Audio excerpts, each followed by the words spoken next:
ada saja hal-hal yang meresahkan atau yang membuat saya resah dari perilaku-perilaku atau perkataan-perkataan dari sebagian orang di antara mereka gitu.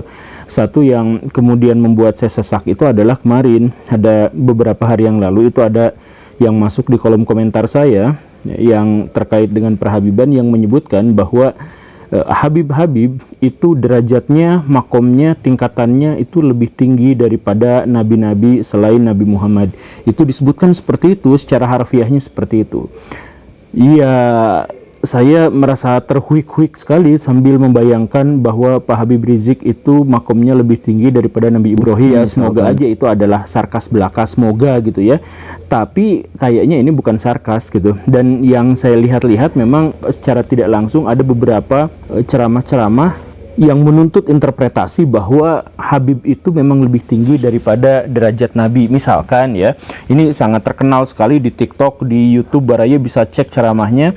Itu ada seorang habaib yang bercerita bahwa ada seorang Habib yang bahkan bisa menentukan seseorang itu masuk surga tanpa hisab, bahkan ketika orang itu adalah pelaku maksiat lain. Berarti kan ini secara tersirat atau mungkin bisa memaksa kita untuk menginterpretasikan bahwa Habib ini memiliki kemampuan yang lebih dari Nabi gitu, karena beliau benar-benar memegang kunci surga dan beliau benar-benar menentukan mana orang yang berhak untuk masuk surga dan mana yang berhak untuk masuk neraka. Dan kisah-kisah semacam ini bukan hanya dijelaskan di 1-2 orang gitu, 1-2 majelis di kalangan mereka, dan di channel YouTube, di TikTok semuanya sudah banyak cerita-cerita seperti ini bertebaran. Misalkan ada seorang yang sangat melayani habaib ketika meninggal, ketika mau ditanya oleh malaikat Munkar dan Nakir, datang kemudian Habib ke dalam makam itu, kemudian malaikatnya ngacir kabur gitu, dan ini langsung masuk surga gitu. Cerita-cerita yang semacam itu tuh banyak gitu.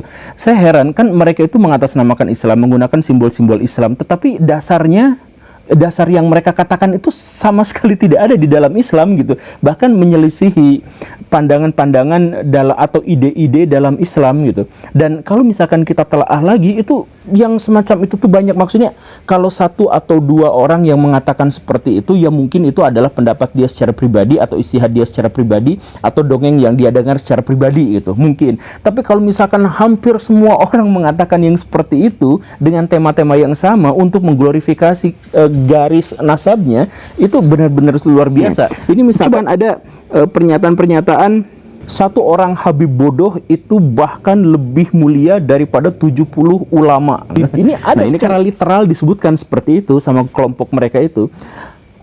Habib yang tukang maksiat, yang zina, yang mabuk, kata dia, kakinya masih jauh lebih mulia daripada ulama. Itu bahkan kemudian disebutkan bahwa golongan orang yang masuk neraka paling duluan itu adalah ulama yang menyelisihi habaib. Ya, kalau misal saya tidak menyatakan bahwa apa yang saya katakan benar sepenuhnya, ya saya hanya mengajak Baraya langsung cross check video-video. Misalkan yang tadi itu saya bilang bahwa karomah Habib menghidupkan orang mati, Baraya silakan cek di Google, cek di YouTube, cek di TikTok, itu Baraya akan menemukannya. Ada orang yang jualan siwak dan sebagainya, silahkan cek langsung seperti itu gitu. Jadi jangan dulu bilang saya benar atau salah, itu silahkan skeptis, kemudian langsung verifikasi, cari sumbernya, lihat, kemudian Baraya nilai sendiri. Itulah yang akhirnya membuat saya benar-benar resah dan ya selalu tergoda untuk membahas masalah-masalah Habib. Terima kasih.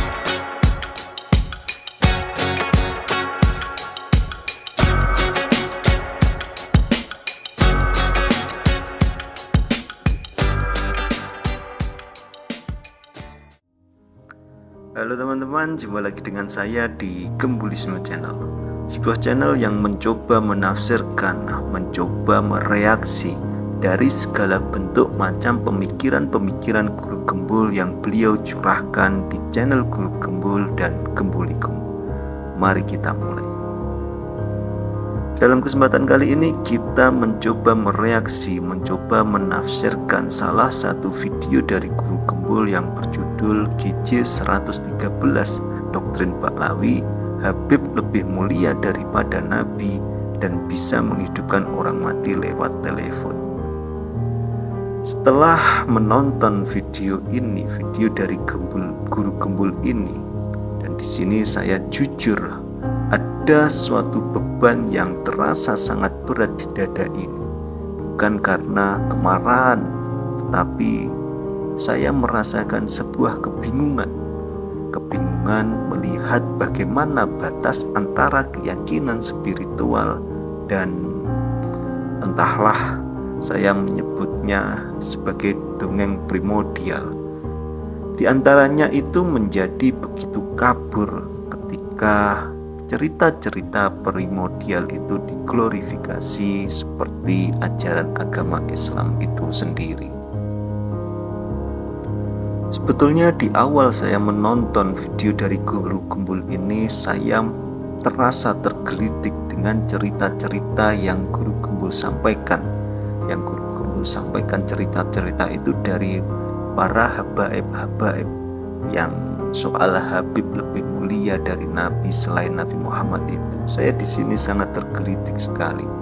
Coba bayangkan, kita berbicara tentang Nabi Ibrahim Khalilullah, kekasih Allah, Nabi Musa yang bisa berbicara langsung dengan Tuhan, Nabi Isa yang bisa menyembuhkan dan bisa menghidupkan orang mati atas izin Tuhan. Kemudian ada seseorang yang diklaim memiliki derajat yang melampaui mereka hanya dikarenakan garis keturunannya saja. Tentu di sini saya menyimpulkan bahwasanya ini bukan lagi soal menghormati Ahlul Bait. Ini bukan lagi soal menghormati keturunan Nabi Muhammad SAW.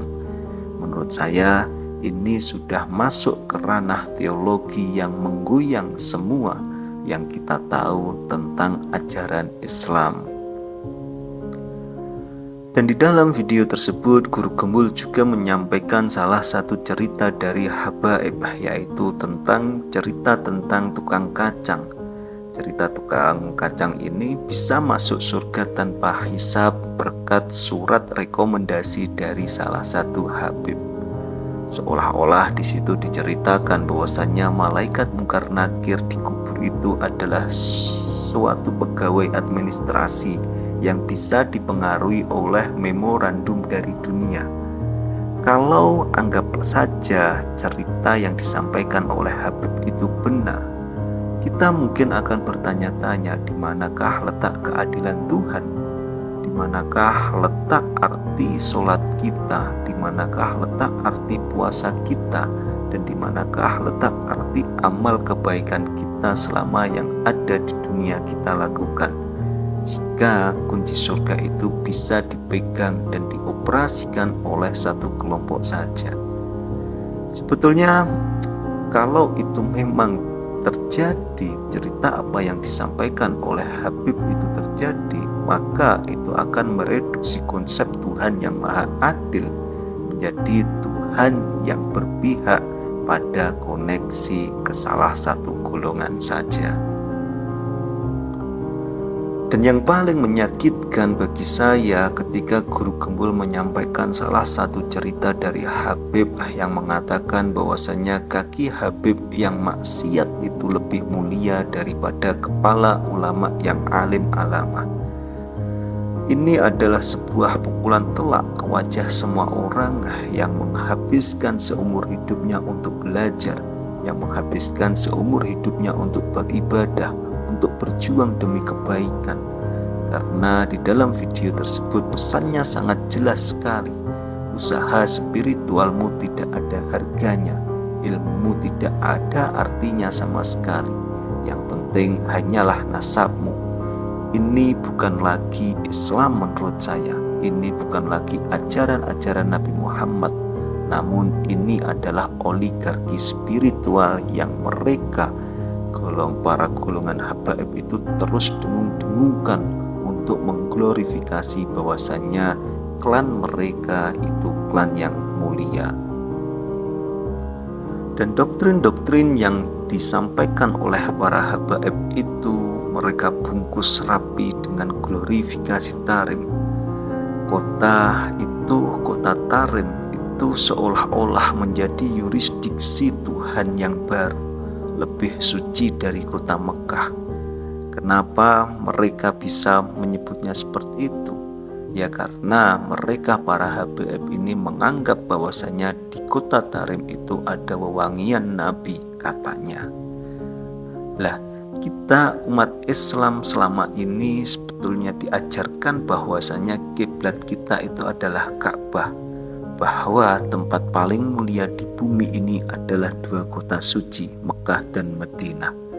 Namun dengan adanya video yang beredar dari kalangan Baklawi itu, dari kalangan Habib-Habib itu, ada tempat ketiga yang didewakan karena menjadi base camp garis keturunan tertentu. Sebetulnya kalau kita menyimpulkan dari klaim tersebut, kita dapat menyatakan bahwasanya itu bukan menyatukan umat Islam. Karena menurut saya, ketika klaim itu diglorifikasi bahwasanya Tarim itu kota yang begitu mulia, itu bisa menciptakan suatu tembok pemisah, karena di situ ada sesuatu yang ditinggikan dan ada sesuatu yang direndahkan, yaitu kota Tarim lebih mulia daripada kota-kota yang lainnya yang ada di dunia ini. Dan yang terakhir, menurut saya ini yang paling ironis, komersialisasinya. Yang paling ironis komersialisasinya, yaitu jualan siwak bekas seharga jutaan, yang dimana siwak tersebut katanya siwak itu lebih mulia dari kursi presiden pun. Coba kita bayangkan saja, coba kita pikir dengan akal sehat. Kalau siwak itu berharga mahal karena berkah, kenapa siwak itu harus dijual untuk umum? Kenapa tidak dibagikan gratis sebagai wujud berkah itu sendiri? Bukankah Nabi Muhammad junjungan kita semua itu selalu mengajarkan kesederhanaan? Ketika agama sudah menjadi sebuah alat untuk menjual berkah, di situ kita tahu bahwa kita telah jauh tersesat dari esensi ajaran agama Islam itu sendiri. Di dalam video tersebut, Guru Gembul juga mengajak kita untuk memverifikasi video-video yang ada, yang beredar di berbagai macam media sosial. Apakah yang diceritakan dalam video tersebut, yang diceritakan Guru Gembul itu benar-benar terjadi, muncul atau bermula dari para habaib? Dan ya, cerita-cerita itu sudah berterbaran di mana-mana. Tentu ini bukan lagi gosip murahan. Menurut saya ini adalah sebuah doktrin yang sudah beredar luas di berbagai macam media sosial kita. Dan kita sebagai umat harus mempunyai keberanian untuk bertanya, apakah ini adalah wajah Islam yang sebenarnya? Atau ini hanyalah dongeng yang ingin menciptakan atau menjaga kekuasaan dan privilege spiritual segelintir orang saja? Karena kalau yang kita ikuti itu hanyalah sebuah dongeng dari salah satu kaum saja, di situ kita akan lupa cara beribadah yang benar menurut agama Islam, dan akan lupa cara berpikir sehat tentunya, karena di dalam cerita-cerita, dalam dongeng-dongeng yang mereka para habaib dongengkan itu selalu berlandaskan dengan logika mistika yang dimana tidak bisa dibuktikan secara ilmiah cerita-cerita itu. Dan di sisi yang paling bahaya sekali ketika kita mempercayai cerita-cerita dari apa yang disampaikan para habaib-habaib itu dengan mentah-mentah, di situ kita akan lupa bahwasanya Tuhan itu maha adil, bukan sekedar penjamin nasab saja. Oke teman-teman, demikian video kali ini. Demikian reaksi dari saya dari video Guru Gembul yang berjudul GJ 113. Semoga reaksi saya dari video Guru Gembul ini bisa memberi kemanfaatan kita semua, dan semoga apa yang kita dengarkan membuka keberkahan untuk kita semua. Oke teman-teman, demikian dari saya, kurang lebihnya mohon maaf. Yang belum subscribe silahkan subscribe, dan jumpa lagi di video selanjutnya.